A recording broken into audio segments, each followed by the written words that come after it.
ভালো করে দে।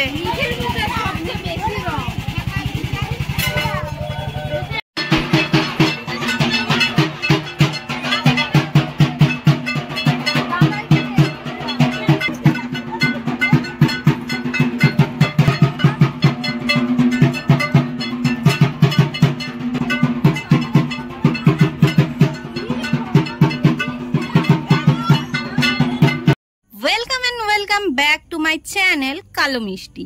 টাইটেল আর থাম্বনেল দেখে তো তোমরা বুঝতেই পেরেছো যে আজকের ভিডিওটা কিসের হতে চলেছে। তো হ্যাঁ, আজকে কিন্তু আমি তোমাদের সাথে অন্নপূর্ণা পুজোতে হওয়ার কিছু সুন্দর সুন্দর মুহূর্ত শেয়ার করতে চলেছি। এই পুজো কিভাবে হয়েছে, এই পুজোতে আমি কি করেছি, ঠাকুর আনা থেকে কিন্তু ঠাকুর বিসর্জন যাওয়া পর্যন্ত সমস্ত কিছুই থাকছে এই ভিডিওতে। তাছাড়া এই অন্নপূর্ণা পুজোর ইতিহাস বা মাহাত্ম্য, এই পুজো কি করে সবার ঘরে ঘরে প্রচলন হয়েছিল সেটাও কিন্তু এই ভিডিওর মাধ্যমে আমি তুলে ধরতে চলেছি। তো প্রথমেই বলে রাখি, এই পুজোটা কিন্তু আমার বাড়িতে হয়নি, আমার ছোট দিদার বাড়িতে হয়েছিল, যেটা কিনা প্রতি বছরই হয়ে থাকে। এটা কিন্তু পুজোর আগের দিন, যখন আমরা 2 টোটো ভর্তি লোক গিয়েছিলাম ঠাকুর আনতে। এখন কিন্তু পৌঁছে গিয়েছি ঠাকুর যেখানে বানাতে দেওয়া ছিল সেখানে।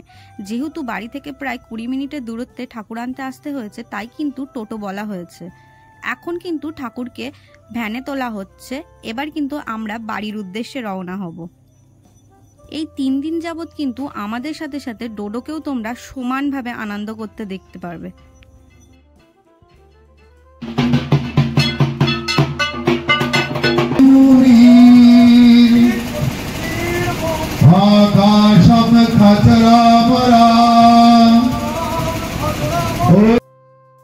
এটা হলো পুজোর দিন সকাল প্রায় 7-8টার মধ্যেই পুজো শুরু হয়ে গিয়েছিল।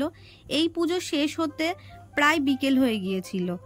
এই হলো মা অন্নপূর্ণার মূর্তি, যেটা কাল আমরা সবাই আনতে গিয়েছিলাম, আর এখন পুজো হচ্ছে। অন্নদাত্রী দেবী অন্নপূর্ণা দেবী দুর্গার আর এক রূপ। অন্নদা নামেও তিনি সবার কাছে পরিচিতা। অন্ন কথার অর্থ ধান, আর পূর্ণা কথার অর্থ হলো পুণ্য, অর্থাৎ যিনি অন্নদাত্রী। শক্তির অপর রূপ হিসাবে বিরাজমান দেবী অন্নপূর্ণা। দ্বিভুজা অন্নপূর্ণার এক হাতে অন্নপাত্র ও অন্য হাতে চামচ বা হাতা থাকে। দেবীর এক পাশে থাকেন ভূমি ও অন্য পাশে থাকেন শ্রী। চৈত্র মাসের শুক্লা অষ্টমী তিথিতে দেবী অন্নপূর্ণার পূজা করা হয়। পুরাণ মতে চৈত্র মাসের শুক্লা অষ্টমী তিথিতে কাশীতে আবির্ভূতা হয়েছিলেন দেবী অন্নপূর্ণা। পুরাণে নানা কাহিনী আছে দেবী অন্নপূর্ণাকে নিয়ে। রায়গুণাগড় ভারতচন্দ্র দেবী অন্নপূর্ণার মাহাত্ম্য বর্ণনা করে অন্নদামঙ্গল কাব্য রচনা করেছিলেন। মার্কিণ্ড পুরাণে কাশীখণ্ড দেবী ভগবতে মা অন্নপূর্ণার মাহাত্ম্য লেখা রয়েছে। তা আসুন বিস্তারিত শুনে নিই। বিয়ের পর কৈলাস পর্বতে শিব ও পার্বতী বেশ সুখেই তাদের দাম্পত্য জীবন কাটাচ্ছিলেন। তবে শিব যোগীরাজ হলে কি হবে, আদেতেও ভিক্ষুক, রোজগারের মূরত নেই। আর্থিক অনটনের জেরে বিবাহের কিছুদিন পর থেকেই শুরু হয় দাম্পত্য কলহ।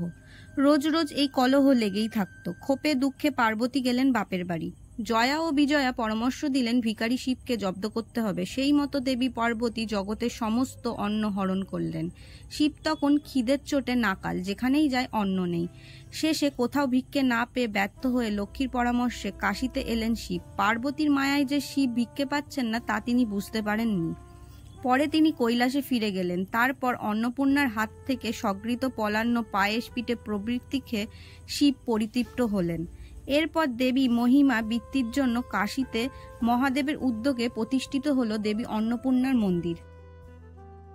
চৈত্র শুক্লা অষ্টমী তিথিতে শুরু হলো দেবীর পুজো। এইভাবেই কাশীর দেবী অন্নপূর্ণা বাঙালির ঘরের মেয়ে হয়ে উঠলেন এক সময়। কাশীতে দেবী অন্নপূর্ণার বিখ্যাত মন্দির রয়েছে, যেখানে প্রতি বছর এই সময় ধুমধাম করে পুজো করা হয়ে থাকে। সুপ্রাচীন কাল থেকে রাঢ় বাংলার নবান্ন উৎসবের সময় এই অন্নপূর্ণার পুজো হয়ে আসছে। যেসব পরিবারে অন্নপূর্ণার পুজো হয় সেই সব পরিবারে কখনোই অন্নের অভাব হয় না, এমনই মনে করা হয়। এটা কিন্তু বিজয়ার দিন সকালবেলা, যখন ঠাকুরকে নামানো হচ্ছে বরণ করার জন্য। বরণ শেষে কিন্তু হবে সিঁদুর খেলা। আমি মা অন্নপূর্ণার মাহাত্ম্য বর্ণনা করতে গিয়ে কিন্তু বলেছি চৈত্র শুক্লা অষ্টমী তিথিতে অন্নপূর্ণার পুজো হয়, মানে চৈত্র মাসে এই অন্নপূর্ণা দেবীর পুজো হয়ে থাকে। কিন্তু এই বছর চৈত্র মাস মল মাসে পড়েছে, আর মল মাসে যেহেতু কোনো পুজোই হয় না, তাই কিন্তু এই অন্নপূর্ণা পুজো এই বছর বৈশাখ মাসে হয়েছে।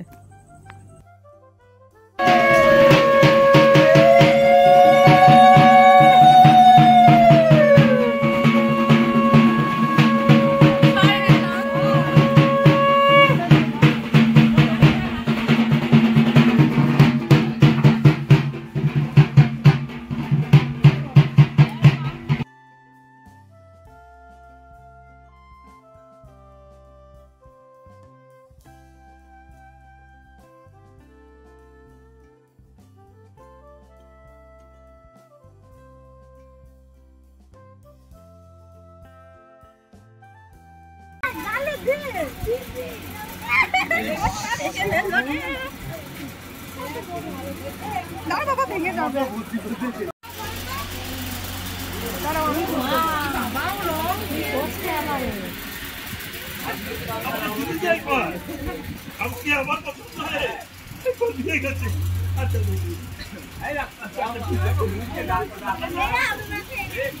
আবিদ দে বাতে দে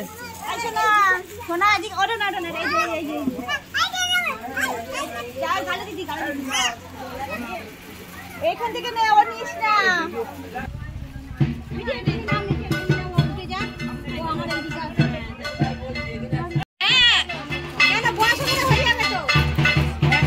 এই মুহূর্তে সিঁদুর আবির খেলে চলে এসেছি যেখানে বিসর্জন দেওয়া হবে সেখানে। এটা কিন্তু ইছামতি নদী, যেখানে প্রতি বছর দুর্গাপুজোর বিশাল ভাসান হয়ে থাকে। এখানেই কিন্তু মাকে 7 পাক ঘুরিয়ে বিসর্জন দেওয়া হবে। তার সাথে সাথে কিন্তু এখানে নাচও করেছি আমরা, তার পুরো ভিডিও এবার তোমাদের সাথে আমি শেয়ার করতে যাচ্ছি। আর আমি কোনো রকম ভয়েস ওভার এখানে আর দিচ্ছি না। এরপরে কিন্তু আমি নদীর জলে নেমে স্নানও করেছি, সেটাও এই ভিডিওতে থাকছে। তাহলে পুরোটা তোমরা দেখতে থাকো, আর কেমন হয়েছে সেটা অবশ্যই আমাকে জানিও। আর যদি তোমাদের এই ভিডিওটা ভালো লাগে অবশ্যই লাইক, কমেন্ট এন্ড শেয়ার করো। আর আমার চ্যানেলে নতুন হয়ে থাকলে চ্যানেলটিকে সাবস্ক্রাইব করে দিও।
দাঁড়া দাঁড়া ঠাকুর নামিয়ে এখন ভাতটা হলো কেন করা যাবে না?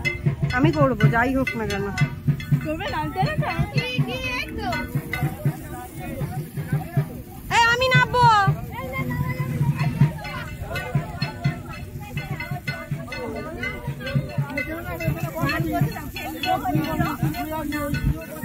খেলবো হরি রং দেব না তাই কাটানো হয় এসো এসো সামনে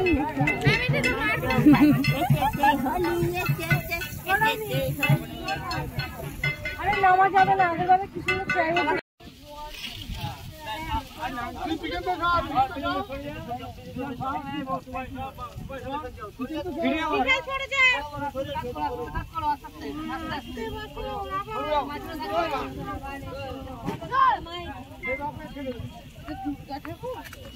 অন্নপূর্ণা মাই অন্নপূর্ণা এটা হচ্ছে অকালমতি আরে তো ছেটাই দিকে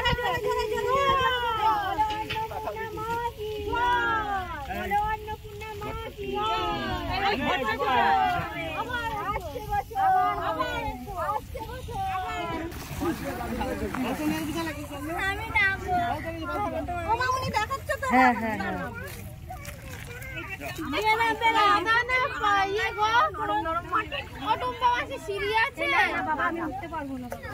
বেশি দূর যাস না।